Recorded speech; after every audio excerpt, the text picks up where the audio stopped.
같이 나누겠습니다. 고린도전서 4장 3절부터 5절까지의 말씀인데요. 우리 다 같이 세 절이니까요. 한 목소리로 합독하겠습니다. 고린도전서 4장 3절부터 5절까지의 말씀입니다. 같이 읽겠습니다. 너희에게나 다른 사람에게나 판단받는 것이 내게는 매우 작은 일이라. 나도 나를 판단하지 아니하노니 내가 자책할 아무것도 깨닫지 못하나 이로 말미암아 의롭다함을 얻지 못하노라. 다만 나를 심판하실 이는 주시니라. 그러므로 때가 이르기 전 곧 주께서 오시기까지 아무것도 판단하지 말라. 그가 어둠에 감추인 것들을 드러내고 마음의 뜻을 나타내시리니 그때에 각 사람에게 하나님으로부터 칭찬이 있으리라. 아멘. 저는 오늘 이 말씀을 중심으로 자기 성찰의 세 가지 기준이라는 제목으로 여러분과 같이 말씀을 나누려고 합니다. 사람의 정신적인 활동 중에 가장 특징적인 사람의 특징이 있는데 그거는 자기를 성찰할 능력이 있다는 것입니다. 자기 반성이라고도 할 수 있는 바로 이 자기 성찰의 능력이 사람과 동물이 구별되는 지점입니다. 동물은 대부분 본능을 충실히 따릅니다. 그러면 되죠. 욕구가 생기면 그 욕구에 따라 행동한다는 의미입니다. 예를 들어서 이 배고픈 하이에나가 들판을 헤매고 있습니다. 그러다가 남이 수고하여 잡은 먹이를 발견하였습니다. 그렇게 남이 수고하여 잡은 먹이를 할지라도 하이에나는 달려들어서 자기 것으로 취합니다. 배고픔의 욕구를 충실히 채우는 것이 하이에나의 이 목적이죠. 하지만 이렇게 하는 하이에나를 아무도 비윤리적으로 또는 비윤리적이라고 하면 나무라지 않지요. 그러나 인간은 다릅니다. 아무리 배가 고파도 남이 수고한 것을 함부로 빼앗으면 안 되죠. 만약에 그렇게 하면 인간 안에는 최소한 가책이 따라옵니다. 그리고 일한 것이 없는데 눈앞에 진수성찬이 차려져 있다 할지라도 이것을 먹어도 되는 것인가? 내가 자격이 있는 것인가? 혹은 남의 것은 아닌가? 라는 생각을 해보게 된다는 것이죠. 한 번 더 생각해 보는 것, 이것이 인간이 하게 되는 자기 성찰의 그런 능력입니다. 하이에나가 본능적 욕구에 따라 행동한다면 사람은 배가 고프다고 무조건 음식에 달려들지 않고 분위기와 상황을 살피고 자신이 대가를 지불했는지도 또는 나는 먹을 자격이 있는지도 살피는 것, 이게 자기 성찰의 능력입니다. 하나님은 사람에게 자신을 돌아볼 수 있는 능력을 주셨습니다. 사람은 모든 사람과 사물을 판단할 수 있는 능력이 있는 동시에 그 누군가를 판단하고 어떤 것을 돌아볼 때 자기 자신도 그 자신의 판단 안에 넣어볼 수 있는 능력이 있습니다. 바로 이 지점에서 하나님이 자신을 깨우쳐 주십니다. 자기 자신을 돌아볼 수 있는 바로 그 지점이 사람에게 있기 때문에 하나님은 이 지점에서 자신을 돌아보며 회개하기도 하시고 돌이키기도 하신다는 것이죠. 내 자신이 어떠한 존재인지를 돌아보게 하실 때가 있다는 것입니다. 우리는 늘 하나님의 이 때가 아니면 자신을 향해서 나는 객관적인 판단을 한다고 생각합니다. 늘 자신의 시각과 관점에서 상대와 나를 판단한다는 것이죠. 그런데 우리의 시각은 상당히 많은 경우 편견과 그리고 내가 해온 경험에 제한을 받고 살아갑니다. 그렇기 때문에 우리는 객관적이고 정확한 판단을 내리기가 늘 어렵습니다. 올바른 판단력이 우리에게 필요하다는 것이죠. 이 올바른 판단력을 위하여 성경적 자기 성찰의 능력이 우리는 필요합니다. 오늘날 그리스도인들이 세상에서 비난받는 이유 중에 하나는 이 자기 성찰 능력의 결여인 때문인 경우가 많이 있습니다. 우리는 하나님의 말씀을 진리를 소유한 자이기 때문에 더 그렇습니다. 사람들은 너희들이 지금 손앞에 거울을 갖고 있는데 왜 그 말씀의 거울 앞에 너희 자신을 돌아보지 않느냐는 것이죠. 세상 사람들이 우리가 이 거울을 갖고 있다는 걸 압니다. 그런데 그리스도인들이 이 거울 앞에 자신을 들여다보고 있지 않고 살기 때문에 사람들은 그리스도인들을 향하여 비판을 한다는 것이죠.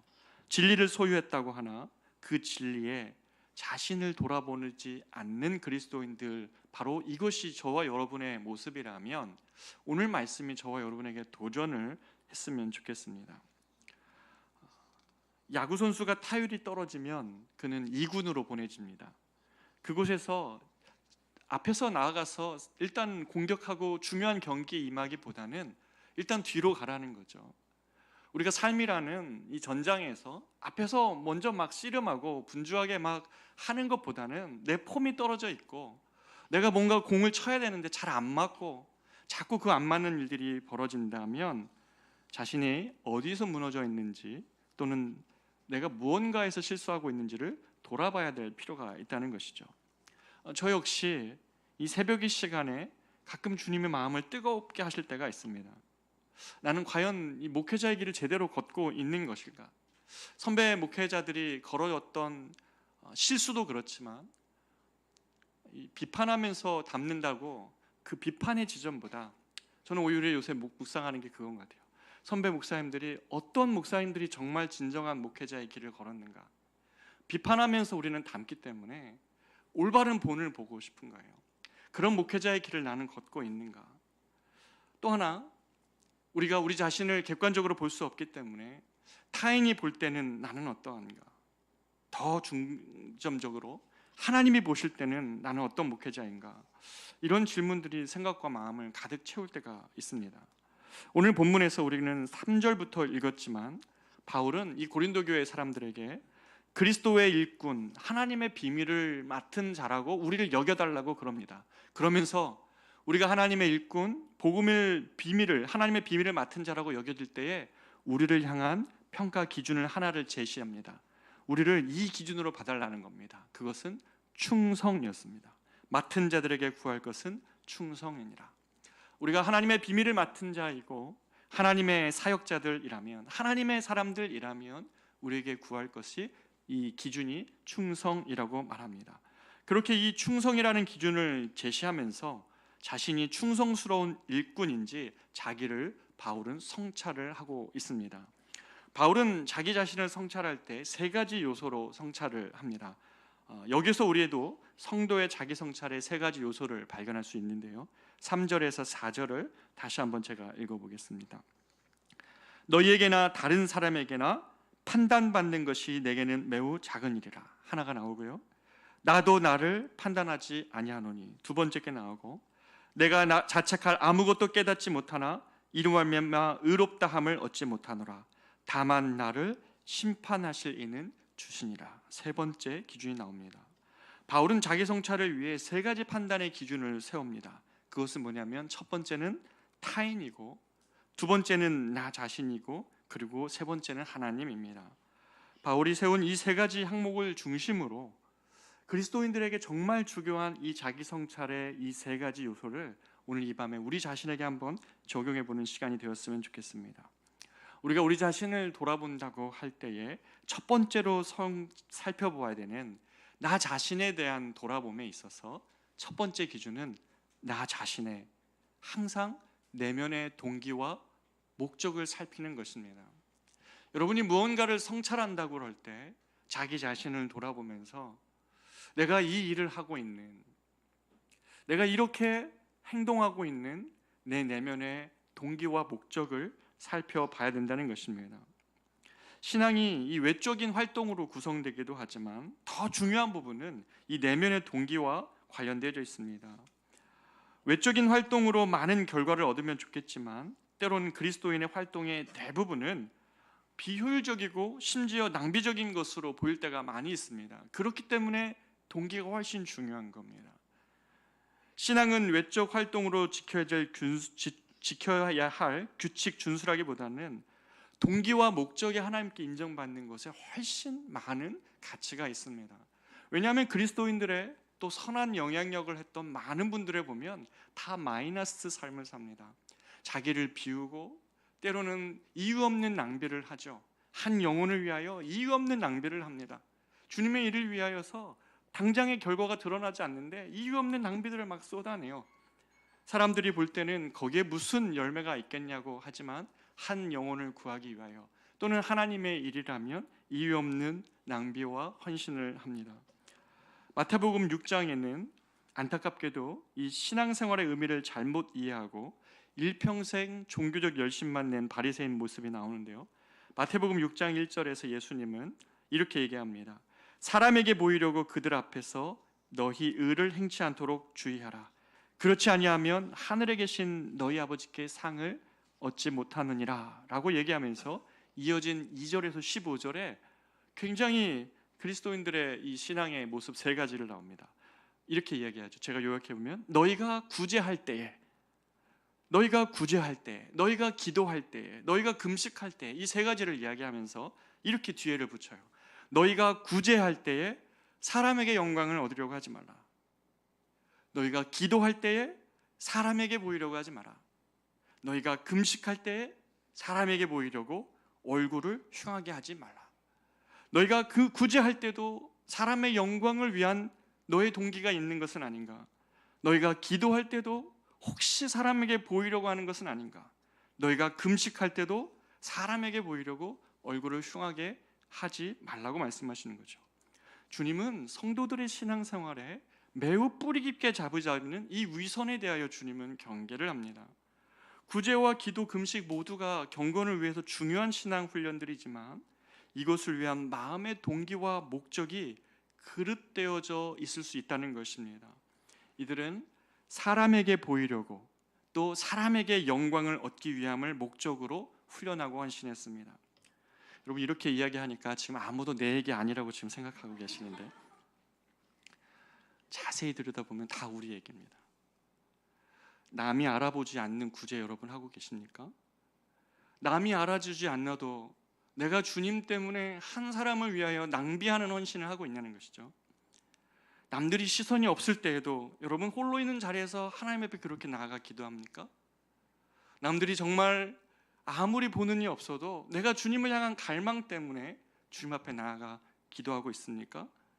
남들이 칭찬하거나 인정해 주는 것이 하나도 없는데도 사람에게 얻는 영광이 아닌 하나님께로부터 얻는 영광을 사모함으로 여러분 일을 행하십니까? 이렇게 질문하니까 다 우리 얘기이죠. 남들이 보지 않는 자리에서도 하나님의 영광을 위하여서 사람들의 칭찬과 사람들의 격려나 아무 것이 없는데도 주님께로부터의 영광을 사모함으로 그 일을 행하고, 남들이 듣는 것이나 남들 앞에서 화려하게 언어적으로 수사하지 않아도 내가 주님을 향한 갈망이 있어서 주님 앞에 기도하고, 남들이 알아주지 않음에도 불구하고 한 사람이 회복됨을 위하여 낭비하는 그런 낭비와 같은 구제 여러분 하고 계시는 것이죠. 만약에 우리가 이렇게 한다면 우리 굉장히 외롭습니다. 신앙생활을 정말 바르게 하고 주님께로부터 받는 영광을 위해서만 한다면 우리는 외로울 거예요. 남들의 칭찬과 인정이 없어도 주님의 칭찬과 인정의 때를 기다리면서 하기 때문에 그 일을 해가는 우리 과정이 외로울 겁니다. 우리가 하는 모든 사역과 활동이 과연 나의 자랑과 영광을 위한 것인가? 아니면 은밀히 우리 자신을 바라보시는 하나님 아버지를 진정으로 기쁘게 해드리기 위한 것인가? 라는 질문할 때 우리의 자기 성찰의 첫 단계가 시작이 됩니다. 자칫 우리 자신이 주님이 그렇게 경고하셨던 바리새인 되기가 쉽습니다. 우리가 이런 사람이 될 수 있기 때문에 우리의 헌신의 동기가 사람의 영광이 아니더라도 더 낮은 곳으로 갈 수 있는 그리스도인들이 여기서 태어나는 것이죠.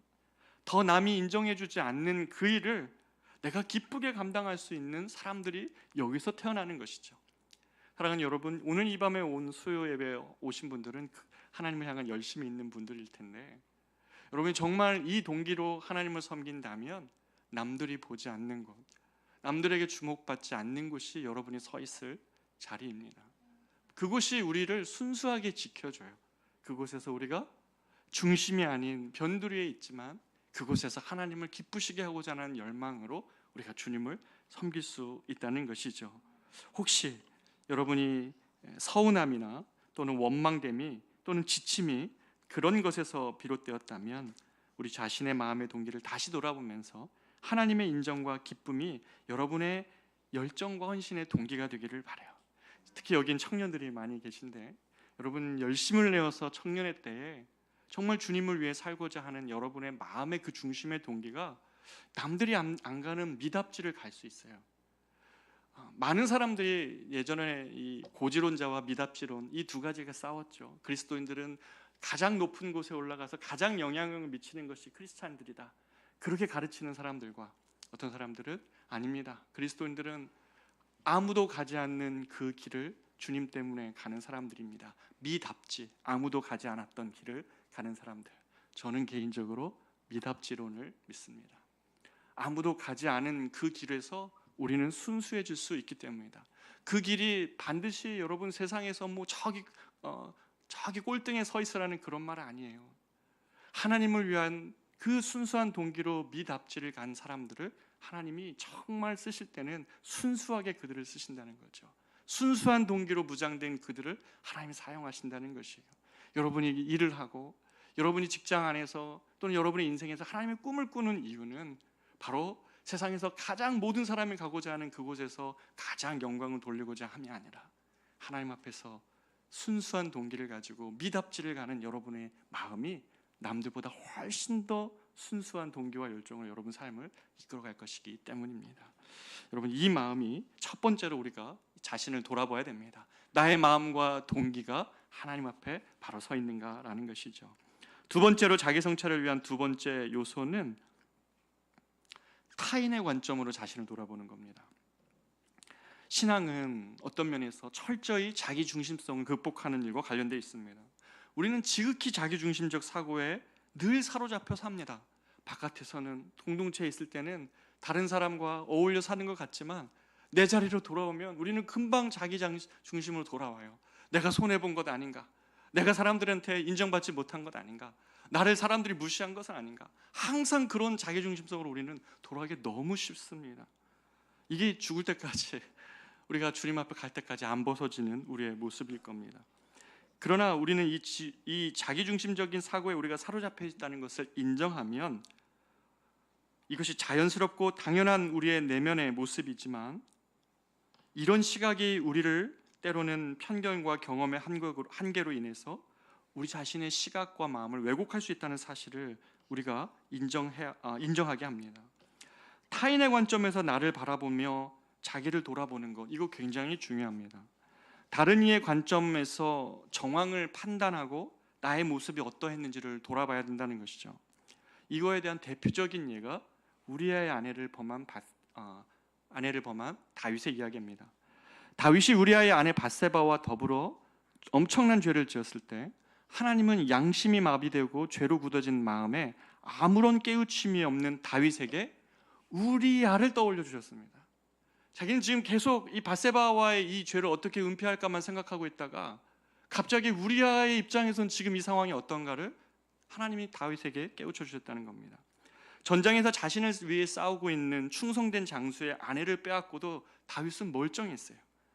그와 동침하고 다윗의 마음은 욕망으로 눈이 멀었죠. 다윗이 진짜 이런 사람인가 할 정도로 그는 자신의 죄를 덮기 위해 은폐하기 위해 모든 노력을 합니다. 어떻게 합니까? 전장에서 우리아를 잠시 빼내서 아내와 동침하게 하는 거죠. 그렇게 해도 된다고 얘기하지만 충성스러운 우리아는 동료들이 전장에 있는데 그렇게 할 수 없다며 거절합니다. 자신의 계획이 실패하자 다윗은 그를 이번에는 치열한 전장 최일선에 두어 우리아를 죽게 합니다. 그러자 하나님은 나단을 보내어 한 이야기를 들려주시죠. 이 비유를 보면서 너무나 섬뜩한 비유이고 우리의 모습입니다. 보세요. 한 성읍에 어떤 부자가 삽니다. 근데 그 동성이란 성읍에는 가난한 사람도 삽니다. 부자는 양과 소를 주체할 수 없이 많이 가지고 있는 사람입니다. 그러나 가난한 이는 작은 암양 한 마리 새끼에 의지해서 사는 자입니다. 주체할 수 없이 많은 양을 가지고 있는 부자와 가난하여서 암양 한 마리에 자신의 인생을 의탁하고 살아가는 가난한 자가 있었다는 것입니다. 그런데 그 부자에게 손님이 찾아왔는데 그 손님을 먹일 음식으로 어떻게 했다고요? 자기가 많은 양을 가지고 있었음에도 불구하고 한 마리 암양에 의지하여 자신의 인생을 걸고 있는 이 가난한 자의 이 암양을 빼앗아 자기 손님을 대접했다는 것입니다. 다윗이 이 이야기를 듣자 노발대발하면서 그 사람을 잡아 죽이는 것이 마땅하다고 그러니까 나단이 뭐라고 합니까? 바로 그 사람이 당신입니다, 이렇게 지적하는 거죠. 당신은 모든 것을 소유할 수 있었는데 그 한 마리 암양에 의지하여 살아가는 우리와 같은 저 사람의 아내를 빼앗아 당신의 아내 삼지 않았습니까? 다윗은 큰 충격을 받고 자신이 어떠한 일을 지금 도대체 벌인 것인지, 그것이 사람과 하나님 앞에서 어떠한 죄를 지은 것인지를 깨달아 압니다. 그러면서 나단 선지자가 사무엘하 12장 9절에서 이렇게 얘기하죠. 그러한데 어찌하여 내가 여호와의 말씀을 업신여기고 나 보기에 악을 행하였느냐? 내가 칼로 햇사람 우리아를 치되 암몬 자손의 칼로 죽이고 그의 아내를 빼앗아 내 아내로 삼았도다. 하나님께서 나단을 통하여 하신 일은 바로 우리아의 입장에서 지금 네가 어떤 일을 했냐는 것이죠. 가난한 자와 같은 우리아, 해쪽 속입니다. 그는 이 이스라엘 공동체에 의탁한 이방인이에요. 그럼에도 불구하고 다윗을 위하여 최선을 다했던, 이스라엘을 위하여 최선을 다했던 이 우리아, 가난한 한 마리 암양에 의지하여 자신의 인생을 의탁하고 있는 이 가난한 자의 이 암양을 빼앗아 너는 다 모든 것을 가지고 있는 부자인데 너의 소유로 삼아 그 암양을 빼앗아 너의 소유로 삼지 않았느냐? 우리아의 아내를 마음을 봐라. 그는 그 자신의 한 마리 암양을 빼앗긴 자와 같고, 빼앗긴 것뿐만 아니라 너 때문에 죽었다. 너의 그 탐욕 때문에 죽었다. 너의 그 무감각 때문에 죽었다라는 것이죠. 다윗은 이 우리아의 관점에서 자신을 바라보니 자신은 정말 나쁜 일을 한 겁니다. 우리아 욕망에 멀어서 밧세바가 보일 때는 우리아가 안 보였죠. 그는 죽어도 되는 거고 내 죄만 은폐하면 되는 사람이었습니다. 그러나 타인의 관점에서 자기 자신을 보니 자기가 보이는 거예요. 한 마리 양에 의지하여 사는 가난한 자의 소유를 빼앗은 부자였던 것이죠. 하나님은 우리가 이처럼 우리를 성찰하게 하실 때 상대방의 입장에서 그것이 얼마나 아프게 한 일인지, 내가 도대체 어떤 일을 벌인 것인지 돌아보게 합니다. 다윗은 욕망에 빠져 밧세바를 얻고자 할 때는 보이지 않았던 그의 충성스러운 말과 행동들이 기억났을 것이고, 자신은 여러 왕비를 취하였음에도 불구하고 한 장수의 아내를 취한 자신이 얼마나 뼈아픈 죄를 지은 것인지 돌아보게 하신 것입니다. 하나님이 우리 안에서 행하시는 자기 성찰은 이렇게 내 생각으로 가득 차 있을 때는 보이지 않았던 상대방의 입장으로 나 자신을 돌아보게 하는 것입니다. 다른 이의 시각에서 나를 성찰해 볼 때 하나님이 우리 자신을 깨우칠 때가 있어요. 네가 어떤 일을 행한 것인지 깨우치는 것이 바로 신앙의 성숙함에 이르는 길입니다. 타인의 입장을 통하여 나 자신을 볼 수 있는 것, 이게 신앙의 성숙함의 모습이라는 것이죠. 자기 성찰의 마지막 가장 중요한 요소는 우리가 잘 알고 있지만 다시 한번 점검해 봐야 될, 하나님이 나를 어떻게 보실까의 시선으로 자신을 돌아보는 것입니다. 신앙은 궁극적으로 하나님께서 나를 어떻게 평가하느냐의 문제에 달려 있습니다. 만약 우리 신앙이 사람들의 평판이나 인정을 구하는 것이라면 우리는 사람을 기쁘게 할 만한 것들을 찾아 행하면 됩니다. 그러나 그리스도인들의 신앙생활은 모든 면에서 하나님을 지향하는 것이지요. 그래서 하나님이 지금 나를 어떻게 보고 계실까를 생각하며 나를 돌아보는 것입니다. 우리가 자기 자신을 성찰한다는 것은 하나님의 시각으로 지금 나를 바라보는 것이죠. 이것이 바울 사도가 앞에서 말한 사람들의 평가나 나 스스로를 향한 평가를 하나님의 평가에 종속시키는 이유입니다. 왜 그렇습니까? 두 가지 이유에서 그렇죠. 먼저는 우리는 인식의 제약과 오류 때문에 정확한 판단을 내릴 수가 없습니다. 오직 주님만이 우리 자신 안에 있는 숨은 동기와 마음의 뜻을 드러내십니다. 고린도전서 4장 5절에 보면 그러므로 때가 이르기 전 곧 주께서 오시기까지 아무것도 판단하지 말라. 그가 어둠에 감추인 것들을 드러내고 마음의 뜻을 나타내시리니 그때에 각 사람에게 하나님으로부터 칭찬이 있으리라. 하나님만이 모든 감추인 것을 드러낼 수 있기 때문에 우리는 하나님의 판단을 마음에 두고 살아가는 것입니다. 또한 이 뒷부분에 고린도전서 4장 5절에 나오는 것처럼 우리가 하나님의 평가를 사람들의 평가보다 앞세우는 것은 성도의 가장 중요한 칭찬과 그리고 또한 책망까지도 하나님으로부터 받는 것이기 때문입니다. 세상에서 다른 이에게 칭찬받고 다른 이로부터 또 자기 스스로가 자신 있고 또 좋게 보여도 하나님께서 우리를 그렇게 보시지 않는다면, 하나님께서 칭찬해 주시지 않는다면 아무런 의미가 없는 것이겠죠. 그렇게 우리는 하나님 앞에서 사는 자들입니다. 하나님을 기쁘시게 하는 일에 우리의 마음을 기울이며 일을 하는 것이고 열정을 내는 것이고 그리고 힘을 쏟는 자들인 것입니다. 우리가 이렇게 사는 것은 하나님이 어떠한 분이신지 우리는 알기 때문입니다. 이 고백 때문에 그러는 것이죠.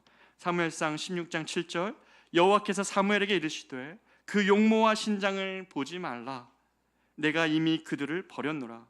나의 보는 것은 사람과 같지 아니하니 사람은 외모를 보거니와 나 여호와는 중심을 보느니라.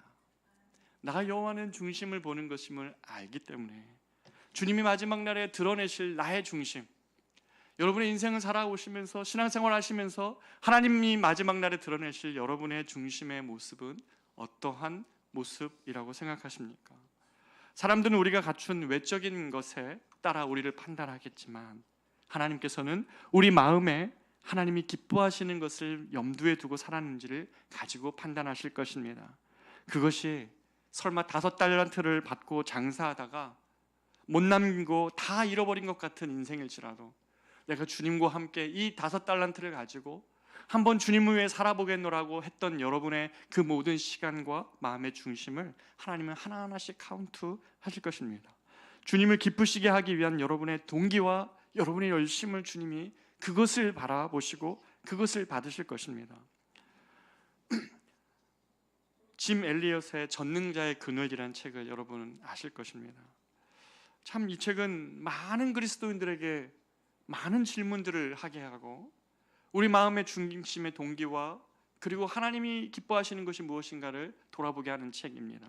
짐 엘리엇의 전능자의 그늘을 보면 그는 에콰도르 선교사였죠. 1948년 그는 선교사로 가기 전에 자신의 일기에 이렇게 썼습니다. 주님, 성공하게 하소서. 높은 자리에 오른다는 뜻이 아니라 제 삶이 하나님을 아는 가치를 드러내는 전시품이 되게 하소서.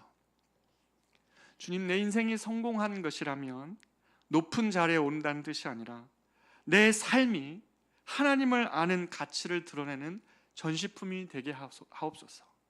내 삶이 하나님을 드러내는 전시품이 되는 삶, 하나님이 어떠한 분이신지를, 하나님이 얼마나 위대하시고 하나님이 얼마나 선하시며 하나님이 얼마나 자비하시고 하나님이 얼마나 사랑 많으신지를 드러내는 전시품과 같은 삶이 되고자 그는 자신의 일기에 그것을 다짐하며 기록했어요. 그의 이런 다짐이 있었기 때문에 그는 에콰도르 와오라니라는 그 족속을 전도하러 그 에콰도르 지역에 들어갔을 때 5 동료와 함께 도착하자마자 사실 그는 살해당합니다. 도착하는 그 해변가에서 그는 죽어요. 이런 고백을 하고 그는 수많은 시간에 엄청난 고백들을 했어요. 영원한 것을 위해 영원하지 않은 것을 늘 버리는 삶은 위대한 것이라는 거죠. 결코 낭비되지 않는 삶이라는 것을 그는 늘 마음속에 품고 살았는데 결국 그의 인생의 마지막은 그 와우라니 부족을 위하여서 복음에 대해서 외쳐보지도 못한 채, 아니 외치라고 말하고도 한 사람도 개종하지 못한 채 그는 그 해변가에서 죽고 맙니다. 하지만 그의 와이프였던, 그의 아내였던 엘리자베스 엘리엇과 그의 어린 딸은 정확히 2년 뒤에 다시 그 와우라니 부족으로 들어갑니다. 짐 엘리엇이 복음을 전하고자 했던 그곳으로 들어갔고 결국 그들을 살해했던 그 3명의 와우라니족 부족 3사람은 나중에 이 복음을 받아들이고 그 와우라니족을 복음화하는 데 쓰임받는 3명의 사역자가 되죠. 사랑하는 여러분, 내 삶이 하나님의 아는 가치를 드러내고자 하는 전시품과 같은 삶, 여러분 이것이 여러분 마음의 중심에 있어서 그것이 하나님을 앞에 섰을 때에 여러분의 마음의 중심으로 드러나면 얼마나 좋을까요? 영원한 것을 위해 영원하지 않은 것을 자꾸 버려가는 삶을 살아갈 때에 우리는 우리 마음의 중심의 동기가 늘 선해집니다. 그리고 하나님이 우리를 중심을 살필 때에 우리 마음 안에 기쁘시게 할 만한 그 무엇을 갖고 살아가는 것이죠. 여러분의 삶은 무엇으로 가득 차 있었습니까? 무엇 때문에 여러분의 마음 안에 서운함과 힘듦과 지침이 있습니까? 영원한 것을 위해 영원하지 않는 것을 자꾸 버려가는 삶, 여러분 그런 삶을 하루하루 살고자 노력하십니까? 그래서 이것저것 다 행해야 내 인생이라고 생각해서 사람들이 제시하는 이 목표, 저 목표, 인생의 다른 여러 가지 성공들을 내가 다 성취해야 되는 것만 같이 살아서 너무 버겁지는 않으세요? 그러나 크리스찬들은 동기와 목적이 더 순수해져 가지고요, 한 가지 분명한 주님의 기쁨이 되기 위한 삶을 더 열심히 살아내므로, 그러므로 인하여서 그 일들의 의미와 목적을 가지고 기쁜 마음으로 그 일을 위해 달려가는 사람들인 것이죠. 여러분의 삶은 무엇으로 차 있습니까? 하나님의 어떠하심을 드러내는 삶을 위하여 하나님의 아는 가치를 드러내기 위한 전시품과 같은 그런 삶을 살고자 하는 마음의 목적이 있습니까? 하나님 정말 나를 통하여 주님을 드러내는 삶 살게 하여 주십시오. 나의 삶의 모든 동기와 목적이 사람의 칭찬과 영광이 아닌 하나님께 영광이 되고자 하는 삶을 여러분 살고자 하십니까? 내 관점만이 옳다는 것이 아니라 다른 이의 생각과 아픔까지도 이해하고, 내가 혹시 많은 것을 가지고 있는 이 부자와 같아서 남들에게 있는 그 한 마리의 아픔이 무엇인지 이해하지 못했던 삶은 아니었는지 나 자신을 돌아볼 수 있는 눈이 여러분에게 있습니까? 우리 자신을 성찰해 보기를 원합니다. 우리의 내면의 동기와 목적, 하나님의 사역자들로, 하나님의 사람들로 우리의 마음의 동기와 목적을 돌아봤으면 좋겠습니다. 타인의 관점과 아픔으로 내 자신을 돌아봤으면 좋겠습니다. 마지막으로 모든 감추인 것을 드러내며 마지막 날에 그 하나님으로부터 칭찬이 있으리라 라는 마음으로 자신의 인생을 살았던 바울과 같은 그러한 마음의 동기, 마음의 소원이 저와 여러분에게 있어서 우리의 삶이 하나님을 아는 가치를 드러내는 그런 전시품과 같은 삶 모두가 살기를 축복합니다. 우리 이 시간에 같이 한번 찬양하겠습니다. 보소서 주님이라는 찬양인데요, 최근에 제가 이 찬양 부르면서 정말 제 자신을 돌아봤던 것 같아요. 부끄럽게도 주일날 정말 제 자신이 은혜 받는 것 같은 설교를 하고도 월요일 아침에 잿더미처럼 되어버리는 저를 볼 때가 있어요. 와, 하나님이 은혜를 주시는 것이지 은혜를 만들어내는 것이 아니고, 정말 내 마음의 중심의 동기에 하나님 보시기에 선한 것이 하나 없는 제 자신을 봅니다. 그렇기 때문에 내 자신을 날마다 주님께 드릴 수밖에 없는 제 모습을 보게 됩니다. 우리 시간에 같이 한번 찬양해 보겠습니다. 보소서 주님, 나의 마음에 선한 것 하나 없습니다. 보소서, 보소서 주님, 나의 마음은 선한 것 하나 없습니다. 그러나 내 모든 것 주께 드립니다. 사랑으로 안으시고 날 새롭게 하소서. 보소서, 보소서 주님, 나의 마음은 선한 것 하나 없습니다. 그러나 내 모든 것 주께 드립니다. 사랑으로 안으시고 날 새롭게 하소서. 주님 마음 내게 주소서. 내 아버지 주님 마음 내게 주소서. 나를 향하신 주님의 뜻이 이루어지도록 주님 마음 내게 주소서. 다시 한번 고백한 보소서 보소서. 주님, 우리 마음에 선한 것이 하나 없는 인생입니다. 선한 것 하나 없습니다. 그럼에도 불구하고 나의 이 마음 그대로 주님께 드립니다. 모든 것 주께 드립니다.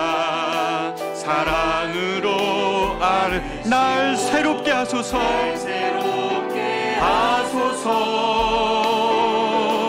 주님 마음 내게 주소서. 내 아버지 주님 마음 내게 주소서. 나를 향하신 주님의 뜻이 이루어지도록 주님 마음 내게 주소서. 내게 사랑을 가르치소서. 내게 사랑을 가르치소서. 당신의 마음으로 용서하게 하소서. 주의 성령 내게 채우사 주의 길 가게 하소서. 당신 마음 주소서. 주님 마음 내게 주소서. 주님 마음 내게 주소서.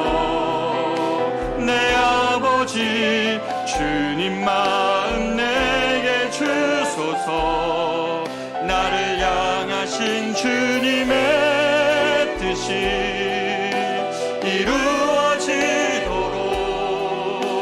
주님 마음 내게 주소서. 사랑하는 여러분, 우리 이 말씀을 가지고 이 저녁에 한번 기도하기를 원합니다. 하나님 아버지, 내 자신을 하나님 성찰할 일을 원합니다. 하나님, 이 말씀에 비추어서 하나님 오늘 저녁에 내 자신을 돌아볼 때 하나님 나의 마음과 동기를 하나님 돌아보기를 원합니다.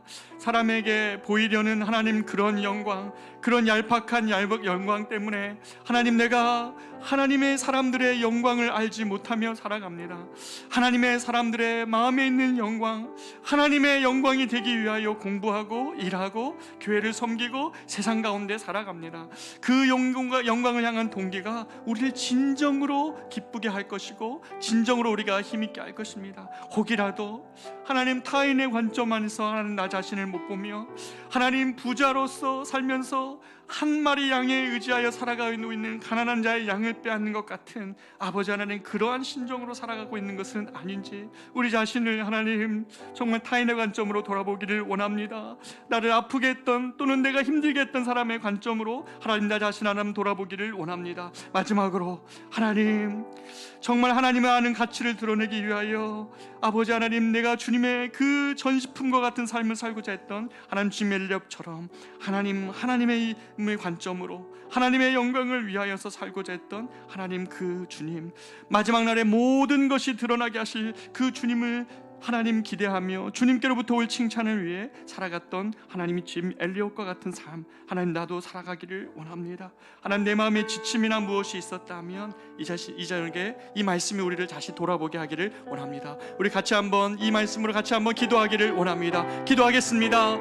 존귀하신 아버지 하나님, 기도합니다. 하나님 아버지, 우리가 우리 가슴에 하나님 돌아보는 마음을 갖기를 원합니다. 하나님의 마음에 지침이나 우리의 마음에 하나님 방향을 잃었거나 하나님 그것 때문에 하나님 우리가 이 저녁에 하나님 앞에서 여러 가지 상한 마음으로 왔다면 하나님 우리의 마음에 이전의 동기와 하나님 목적을 다시 한번 돌아보기를 원합니다.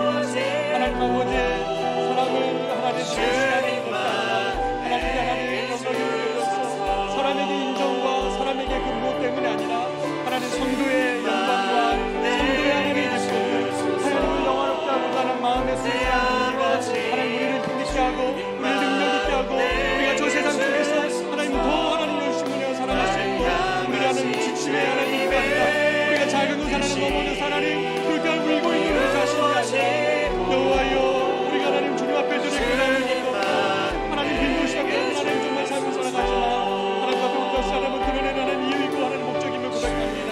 하나님 아버지, 하나님 그것을 하나님 돌아보게 하며 아버지 하나님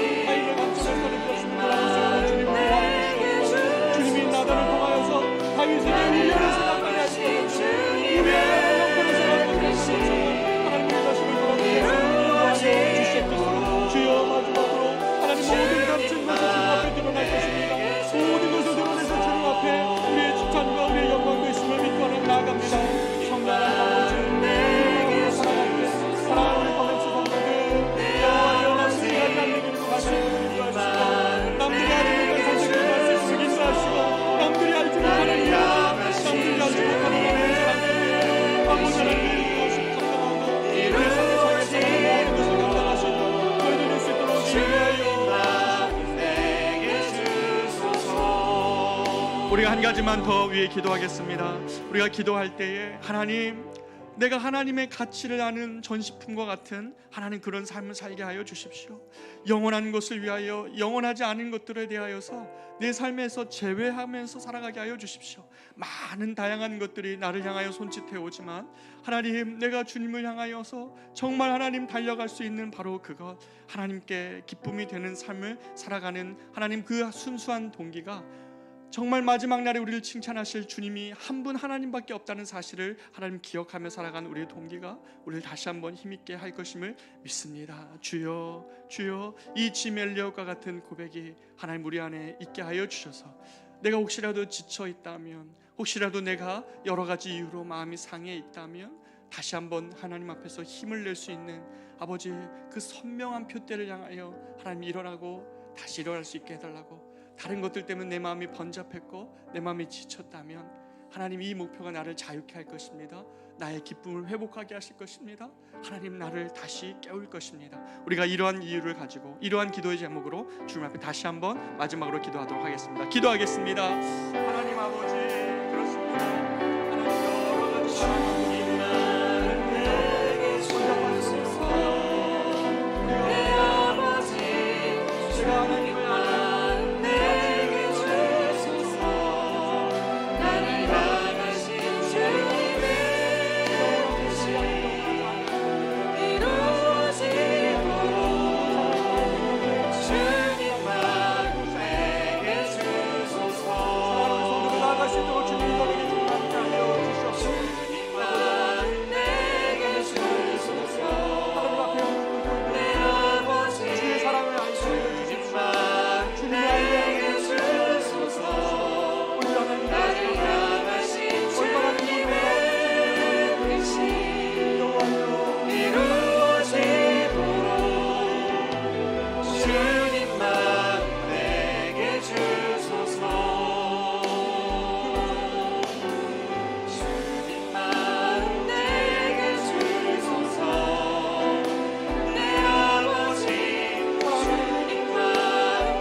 존귀하신 하나님 아버지, 사랑하는 우리 성도들, 이 밤에 하나님 앞에 우리의 마음을 쏟아놓으며 하나님 기도합니다. 하나님, 우리가 잃어버렸던 시각을 다시 회복시켜 주시옵소서. 하나님, 모든 감추었던 것들을 다 드러내실 리가 하나님이시라는 이 고백이 어떤 사람들에게는 두려운 일이겠지만 하나님의 사람에게는 위로가 되는 약속임을 믿습니다. 남들이 보지 않고 남들이 칭찬해 주지 않아도 하나님의 영광을 위하고 내가 하나님을 아는 것 때문에 그 아는 것에 대한 전시품과 같은 삶을 살고자 했던 사람들은 때로는 외로울 것이고 때로는 하나님 좁은 길을 걸어가는 자들일지 모르지만 그 마음 안에는 시온의 대로가 있는 자들임을 믿습니다. 그 마음에는 남들이 알지 못하는 위로와 남들이 알지 못하는 그런 하나님의 사랑 속에서 그 길을 걷는 자들임을 믿습니다. 이 저녁에 하나님이 이 마음 회복시켜야 할 자들 있다면 한 명 한 명 만나시고 하나님의 은혜 안에서 다시금 일어날 수 있는 우리들 될 수 있도록 주께서 이 저녁에 함께하여 주시옵소서. 복잡한 삶의 동기들이 하나씩 하나씩 제외되어지고 하나님을 위한 하나님 그 기쁨이 되고자 하는 순수한 삶의 동기가 다시 한번 우리가 열정을 내고 열심히 하나님 삶의 자리에 살아가야 될 이유가 되게 하여 주시옵소서.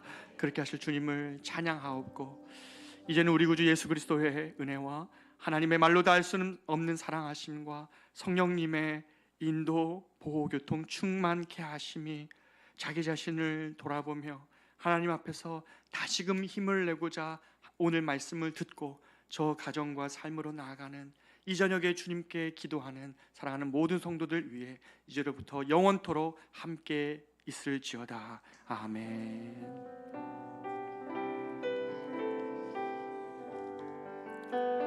계속해서 주님께 우리 기도의 제목을 가지고 나아가 기도하도록 하겠습니다. 기도합니다.